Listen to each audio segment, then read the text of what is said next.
Let us pray. This morning at Camp Eggers near Kabul, U.S. soldiers closest to the hunt for Bin Laden remembered the dead of 9/11 and were reminded that since that day, Al-Qaeda has also struck in Madrid, London, Casablanca, more than a dozen terror attacks around the world, and many hundreds more in Iraq and Afghanistan, leaving thousands and thousands of dead and wounded. These attacks are stark reminders that the threat of terrorism is real and is still a danger to the entire world. The last time the U.S. knew for certain the whereabouts of Bin Laden, he was leading the battle at Tora Bora. He slipped away into the mountains bordering Afghanistan and Pakistan. The conventional wisdom is that is where he remains, probably in Pakistan, but the trail is very cold. He is a good survivalist, a skilled survivalist.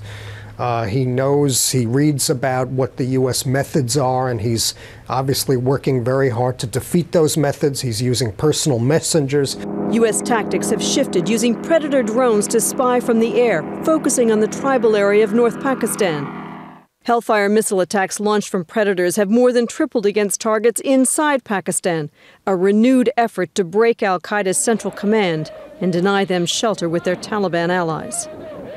In fact, the New York Times reports this morning that after months of internal debate, President Bush has secretly approved orders that for the first time permit U.S. Special Forces to carry out ground assaults inside Pakistan without the prior approval of Pakistan's government.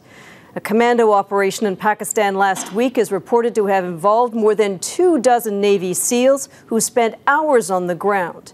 Pakistan's government says that raid resulted in many civilian deaths and has angered a government that is sensitive about sovereignty. Harry? Sheila MacVicar in London this morning. Thanks. Joining us from Washington is CBS News terrorism analyst Paul KURTZ. Good morning, sir. Good morning, Harry. These ground attacks, these newly authorized ground attacks, how overdue are they?